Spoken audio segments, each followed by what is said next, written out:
California. To get to California, you had to go across the 40-mile desert. So we'll go across the 40-mile desert. Entered on a desert, and as approached the sink, the ground was encrusted with a parched alkali crust, which sparkled and reflected the burning heat too uncomfortably. Nearly all our mules and horses sick of alkali, and no grass here at all. I think Nevada was by far the worst part of the whole trip. Not much after noon, however, we ventured out upon the sea of sand, this time to cross or die. Production of the Nevada Experience is made possible in part by the Nevada Humanities Committee, who invite you to join them in their support of public television. Additional funding comes from the members of Channel 5.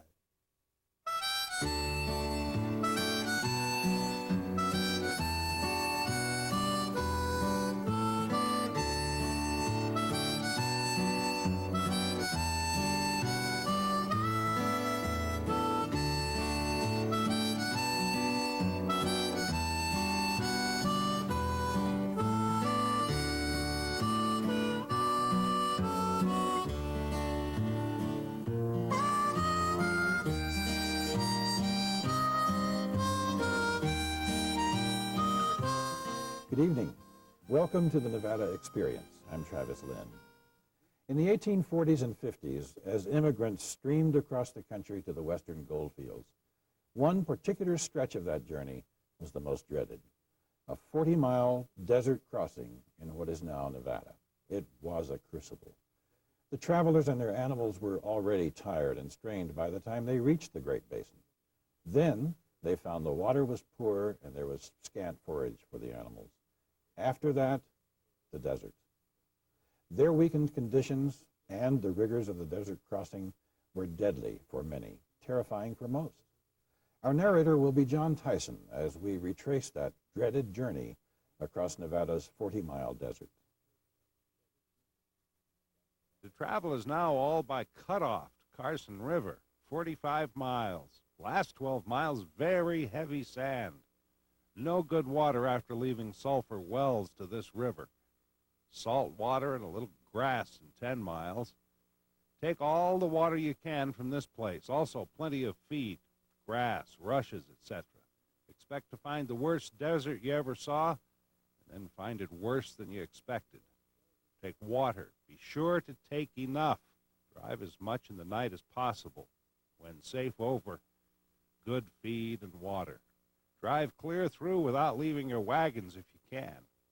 Be very watchful of your animals, as the Indians are troublesome. July 22nd, 1849. This message was left on the trail in 1849 near the approach to the 40-mile desert. A warning to the already nervous immigrants that they are about ready to make one of the most treacherous, if not the most treacherous crossing of the entire journey. Why would people subject themselves to such danger and hardship? Americans in the early 1840s were suffering an economic depression, and they were looking for greener pastures on the frontier. Epidemics, especially cholera, prodded them to leave the relatively crowded East for the clean, open spaces of the West. The art, publicity, and popular word of the time painted a glowing picture of the journey and its rewards. Even the trail guides published for immigrants made it look all so easy. Who knows what other individual reasons prompted so many to embark on such an uncertain journey over trails that had just recently been opened. The immigrants didn't talk of Nevada then. It wasn't a state, didn't have a name. This was just the great American desert, the part that was most dreaded by the immigrants. 1/4 of the overland trip from the Missouri River to California crossed what is now Nevada. 500 miles, most of it difficult, much of it unbearable.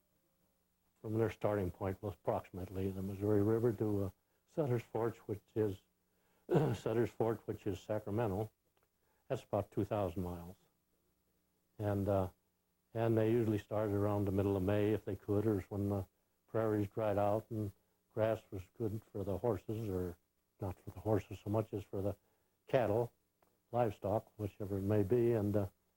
So by the time they hit the northeast corner of Nevada, especially, They were just about starting to break down pretty well. They had a fairly easy time up to there, but about the time they start right in the northeast corner of Elko County, around Goose Creek, the wagons maybe started squeaking a little louder, the wheels started breaking, drying out, the old spokes drying out, and they began to have a little trouble. Not so much with water. They had good water up to there, and their food was getting low, too, about then. By the time they got 200 miles down the Humboldt, the river was getting more and more mineralized, getting very bad. The grass had little nutrients in it. So this is when, and unfortunately, a lot of them would try to push too hard, push the animals too hard.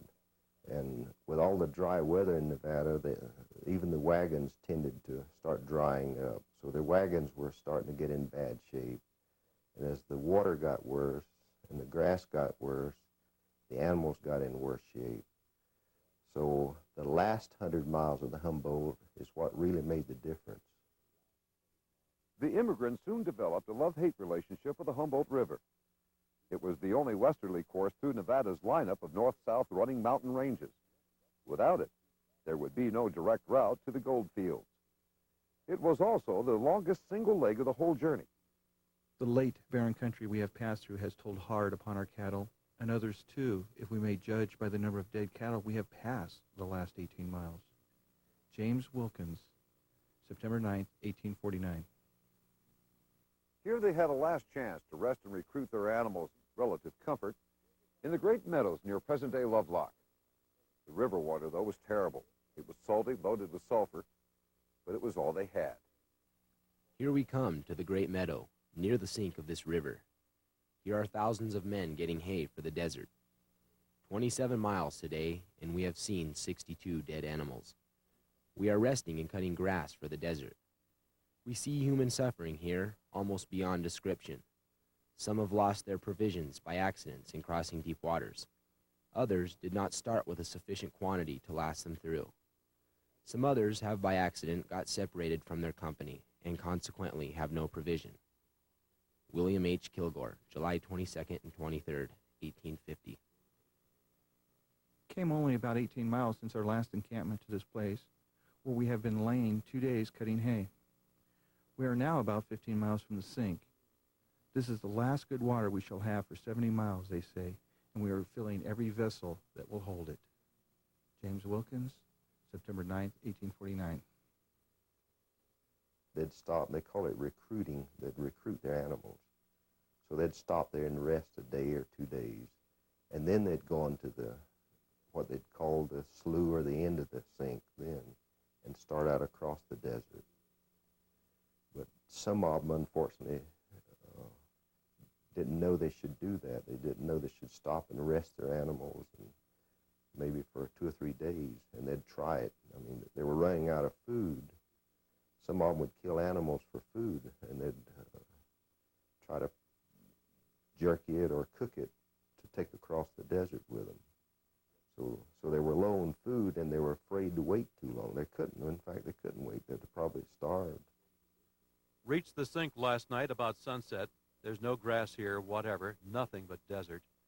We broke up our wagon today and made pack saddles, being convinced of the impossibility of getting our wagon across the desert since the loss of the horse yesterday and the injury to the others. Eliezer Stillman Ingalls, August 5th, 1850. Entered on a desert, and as approached the sink, the ground was encrusted with a parched alkali crust, which sparkled and reflected the burning heat too uncomfortably. Nearly all our mules and horses sick of alkali, and no grass here at all. Peter Decker, July 21st, 1849. Back on the trail, they'd passed longer stretches of desert successfully. Very little loss of life, very little animals, maybe 60 or 65 miles at a stretch. And this was okay, but that was earlier in the year, and they were in much better shape. The animals were in better shape, the people were in better shape. This natural dike was sometimes referred to as the Humboldt Bar. It's considered the actual starting point of the 40-mile desert. But when you tack on an additional 10 to 15 miles from the Great Meadows over near Lovelock, that would make this trek a 55-mile nightmare. This was the last camping spot before the long haul. Most likely it was on the curve over where the dike meets the mountain over there. We have arrived at the sink late in the night, having found it 25 miles instead of 15. The water's poisonous and not a spear of grass. 45 miles to the next water. James Wilkins, September 1849. The next morning, we were to launch out into the dreadful desert, 40 miles wide with neither grass nor water on the way, and our horses ready to drop from fatigue and hunger. Margaret A. Frink, August 14, 1850. The high ground of the dike gave the immigrants a chance to look at and to ponder what lay ahead, especially when you consider what they had heard and read about.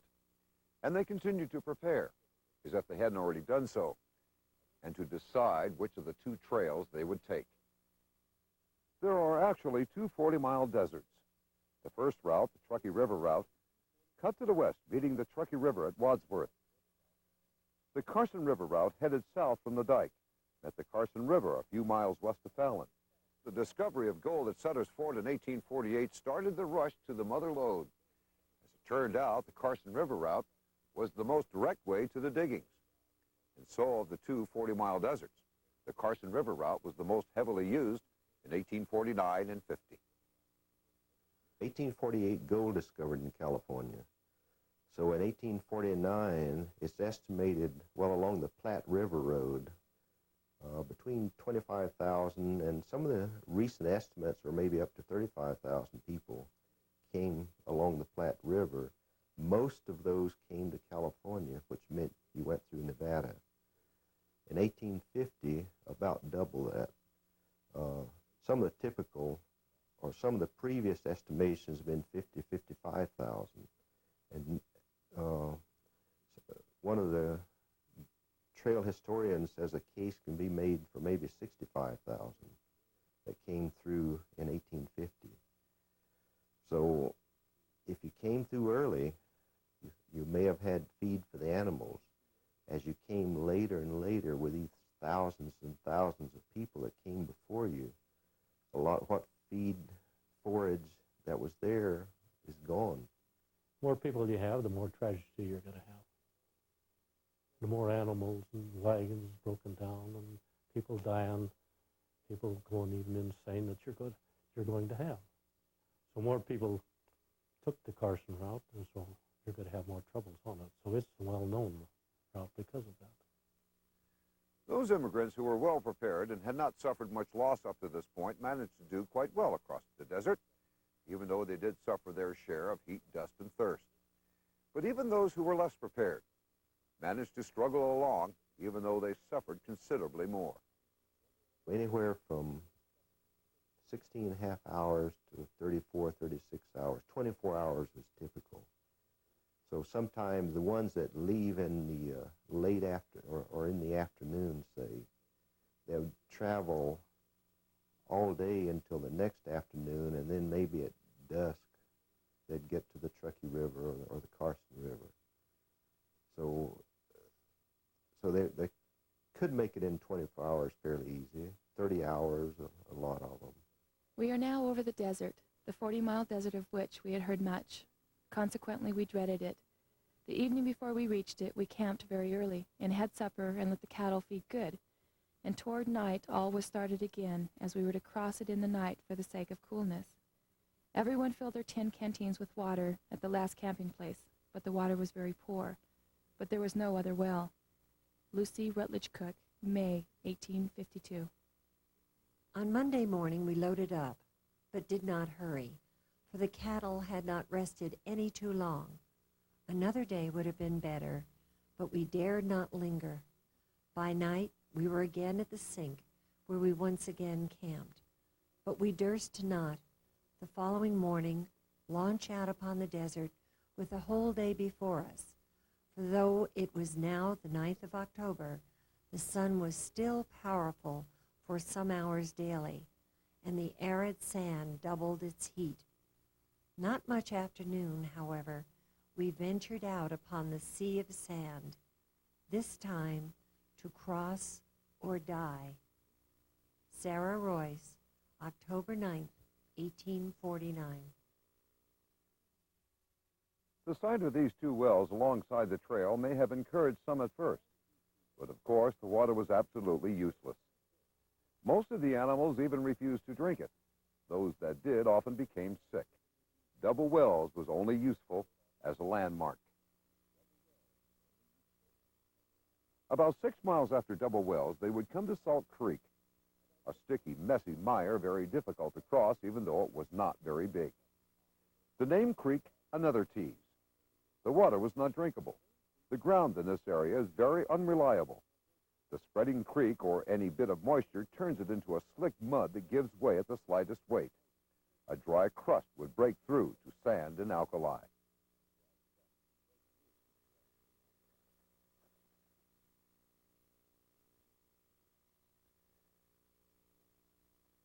Then through the sand and hummocks here to a broad alkali flat. In wet weather, they detoured around all this, rather than risk sinking up to their axles in soft, gooey mud. For many weeks, we had been accustomed to seeing property abandoned and animals dead or dying. But those scenes here were doubled and trebled. Horses, mules, and oxen suffering from heat, thirst, and starvation staggered along until they fell and died on every rod of the way. Both sides of the road for miles were lined with dead animals and abandoned wagons. Margaret A. Frink, August 16, 1850. About 1 o'clock, I rode off to go through, leaving the wagons to follow. Here commenced the great destruction of property. Abandoned wagons, dead cattle, and articles of every description lie strewed along the road. Holes had been dug in different places for water, but it was so strongly impregnated with salt as to be scarcely drinkable. James Wilkins, September 1849.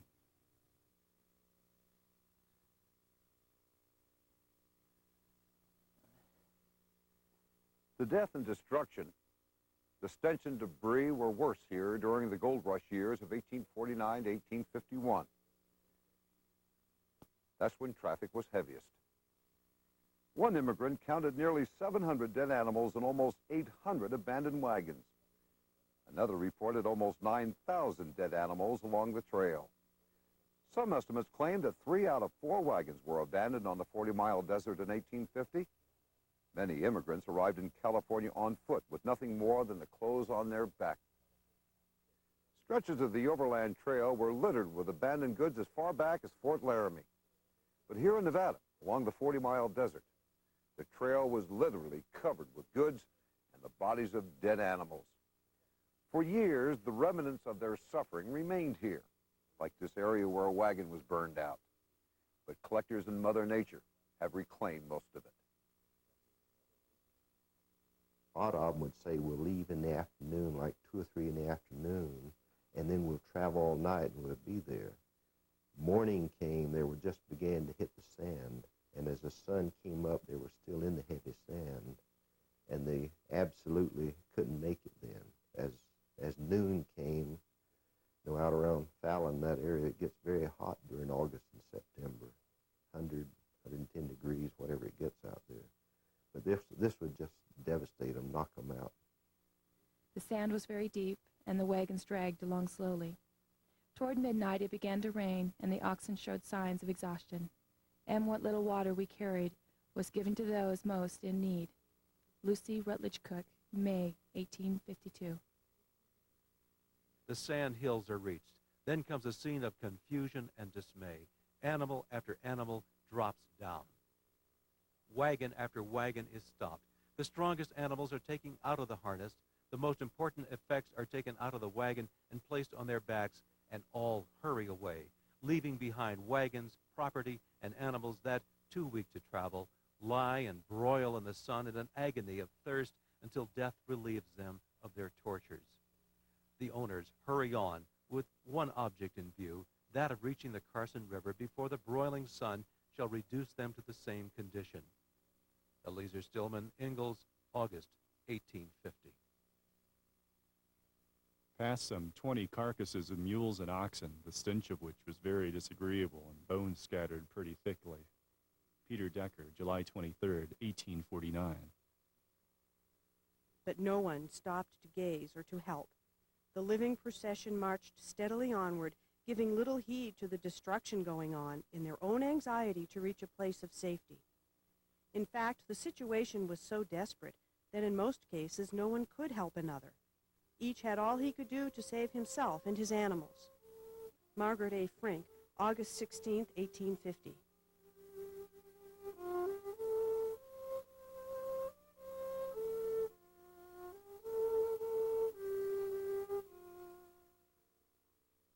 Through sand and more sand, they pushed on, eyes glued to the distant horizon, looking for that long, thin line of cottonwood trees.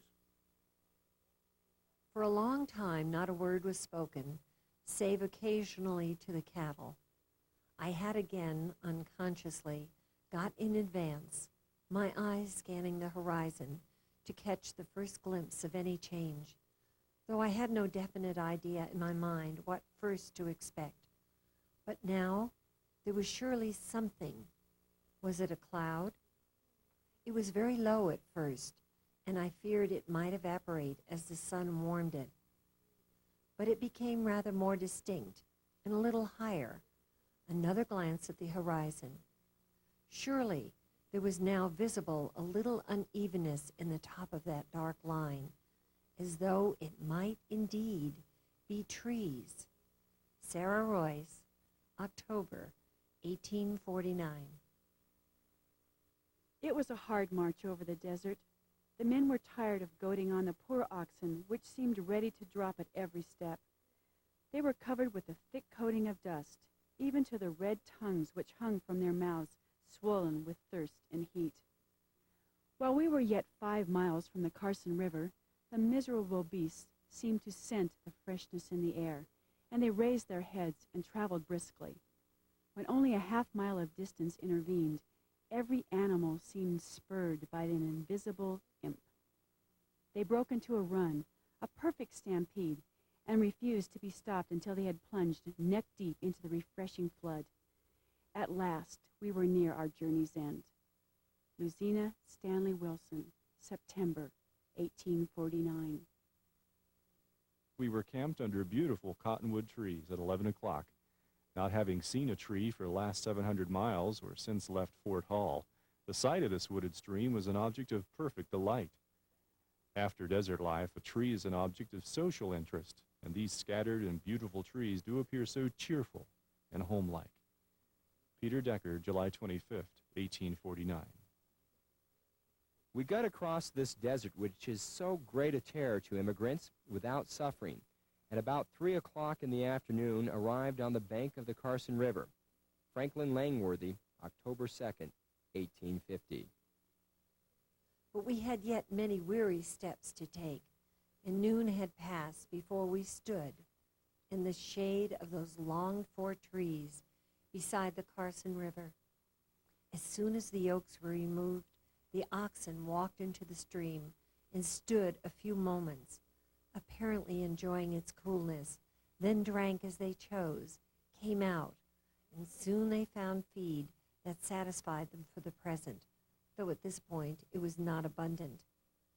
We had conquered the desert. Sarah Royce, October, 1849.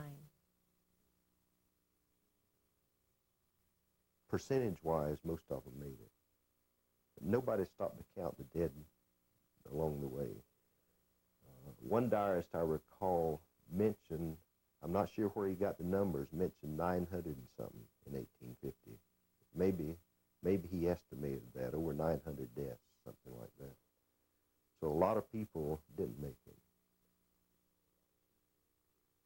Nevada was the acid test, all right, the crucible, the final and most difficult hurdle before they reached the promised lands of California with its gold fields and fertile valleys. The misery of Nevada was concentrated right here on the 40-mile desert. Only one hope sustains all these unhappy pilgrims, that they will be able to get into California alive, where they can take a rest, and where the gold which they feel sure of finding will repay them for all their hardships and suffering. Margaret A. Frink, August, 1850.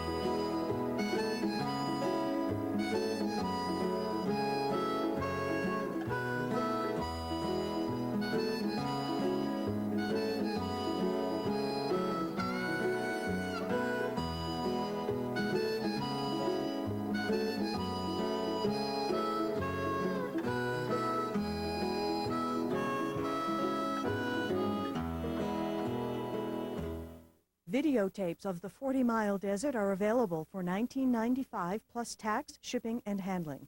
To order this or any other Nevada experience, call Channel 5 during business hours at 784-4555.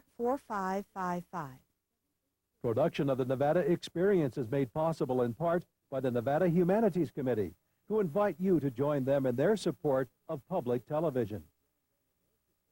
Additional funding comes from the members of Channel 5.